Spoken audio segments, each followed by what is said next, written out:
Chapter 15 गौशाला। प्रस्तुत पाठ के लेखक श्री रामवृक्ष बेनीपुरी जी हैं। इस पाठ के माध्यम से लेखक ने हमें बताया है कि अपने सहायकों की उपेक्षा नहीं करनी चाहिए, उनका ध्यान रखना चाहिए। उस दिन रिमझिम वर्षा हो रही थी। आज स्कूल नहीं जाना होगा। गुरुजी की उस हरी भरी खजूर की छड़ी से ही छुट्टी नहीं मिली। कभी आंगन में जाकर नाचूंगा, नहाऊंगा, कभी पानी के बुलबुलों से खेलूंगा, खुश होऊंगा, उसके बाद गर्मा गर्म खिचड़ी बनाकर काकी की गोद में सो जाऊंगा। किंतु उस वर्षा में भी गांव के रामफल काका कीचड़ से सने सिर पर छाता ओढ़े, लेकिन ज्यादातर भीगते बढ़े जा रहे थे मेरे पड़ोसी अंकल के दरवाजे की ओर। रामफल काका मेरे गांव के सबसे धनी किंतु कंजूस व्यक्ति थे। अंकल एक गरीब मजदूर किंतु हरफन मोला जिसके घर की तरफ जा रहे थे। अंकल जरा चरो, मांस घर के कपड़े उधड़ जाने से भांस घर के कपड़े उधड़ जाने से समूचा घर पानी पानी हो रहा है, खाना पीना बंद है, चलो जरा कपड़ों को दुरुस्त कर दो। बाल बच्चे भूखे छटपट कर रहे हैं, मेरी तबीयत ठीक नहीं है, माफ कीजिए। तबीयत ठीक होती तो हुक्म सर आपको पर, ये उसने कहा जिसको बुलाने आए थे।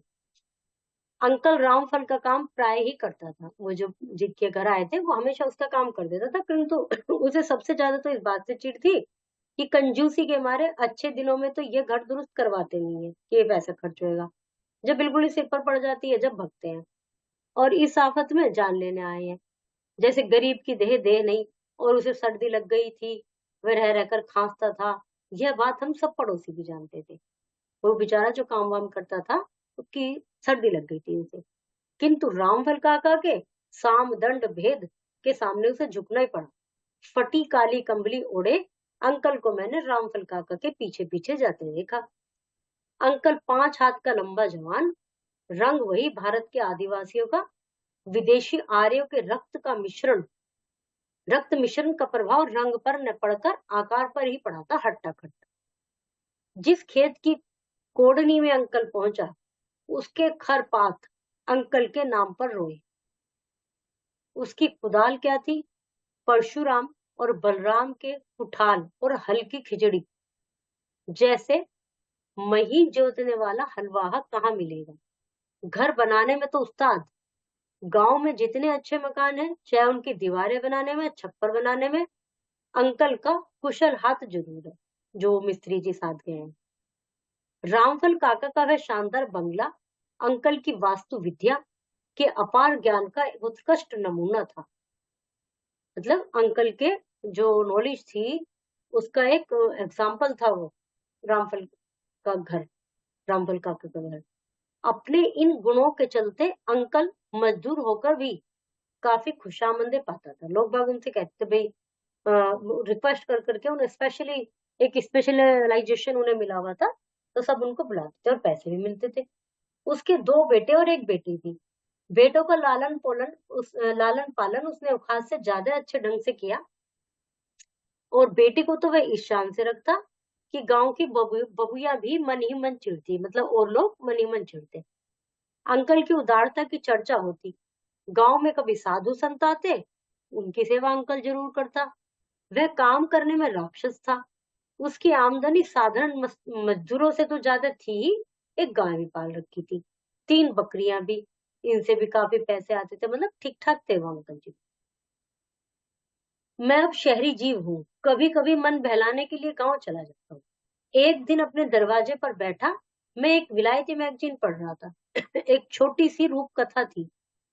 मैं सोचता, उफ, ये विदेशी कलाकार कैसी जीवंत तस्वीरें खींचते हैं। कलम है या रंगीन कुची।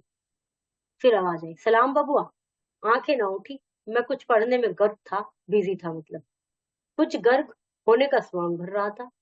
मतलब एक्टिंग कर रहा था, ड्रामा। कुछ उपेक्षा भी थी, कुछ मैं सोच रहा था कि क्या ही दिन भर देहातियों के मारे परेशान जो रहता हूँ। फिर वही आवाज, मैंने आंख उठाई। एक लकटिया और 2 सूखे पैरों के सहारे 3 टांगों के जानवर सा जुबा एक आदमी दिखाई पड़ा।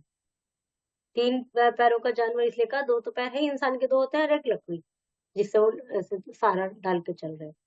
चेहरे पर गौर किया, काले चेहरे को सफेद, सफेद बालों के ठूंठ भयानक बन रहे थे।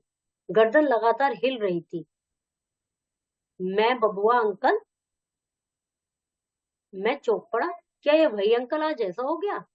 बेचारा अंकल अब भीख मांगता है, जिसने गांव भर को घर दिया। वही बेघर बार है। एक बच्चा जाता रहा, बेटी शादी होती अपनी ससुराल चल दी। बेटी तो पराए घर की होती है। उसकी प्यारी पत्नी बधुनी भी चल बसी।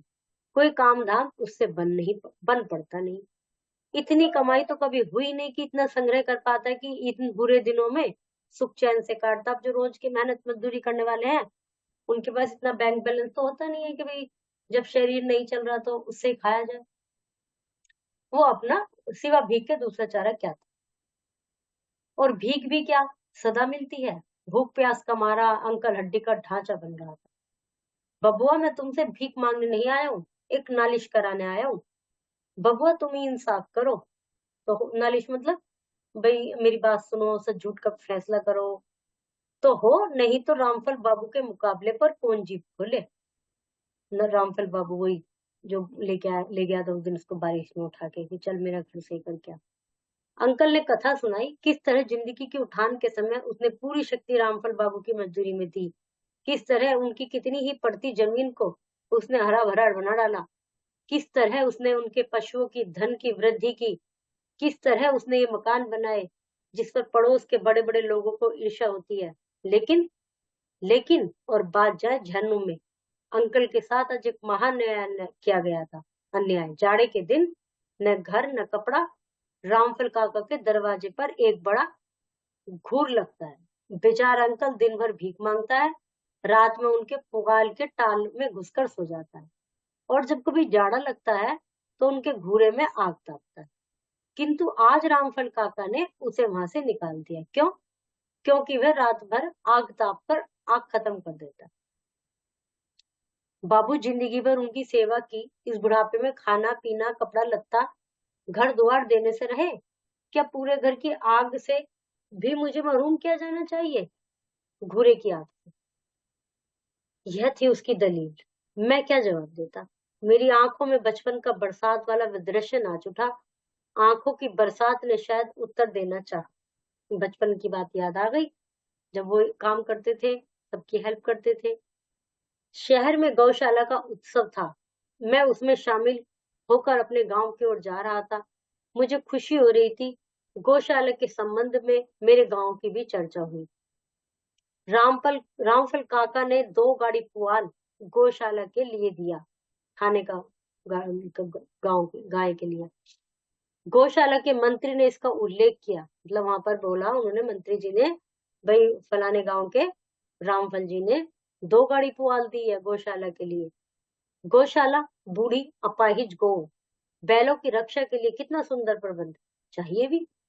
भला जिन गौ ने हमें जिंदगी भर दूध और बछड़े दिए हैं, जिन बैलों ने अपनी हड्डियां घुलाकर जमीन को जरखेज बनाया है, उनके बुढ़ापे का कोई तो प्रबंध होना चाहिए। गौशाला मनुष्यता का एक सुंदर प्रतीक है। मतलब जो गाय बूढ़ी हो जाती है, दूध दूध नहीं देती, और जो बैल तो वैसे मतलब कुछ काम नहीं कर सकते, उनको गौशाला में रखा गया। तो सही बात है, रखना भी चाहिए, जानवरों के ऊपर दया करनी चाहिए। यूं ही साइकिल सरसाता सोचता चला जा रहा था कि रास्ते में झुके एक आदमी की सूरत दिख पड़ी। यह वही अंकल है। कहाँ चले अंकल? गांव में अब गुजर नहीं होती बबुआ, जा रहा हूँ, कहीं मांग मांग कर खाऊंगा राम नाम लेते लेते। अंकल अपने गांव को सदा के लिए छोड़कर जा रहा था। कहाँ? जहाँ कहीं भी उसे पेट के गड्ढे के लिए मुट्ठी भर अन्न और शरीर के लिए 3 हाथ जमीन मिल जाए। मनुष्य ने बूढ़े पशुओं के लिए तो गौशाला बनवाई, किंतु बूढ़े मनुष्य के लिए? रामफल काका को बूढ़ी गायों से इतनी मोहब्बत, और उस बूढ़े आदमी के लिए उसे कुछ भी नहीं दे सकते। उसे अपने वहां से भगा दिया जहां वो आग ताप लेता है।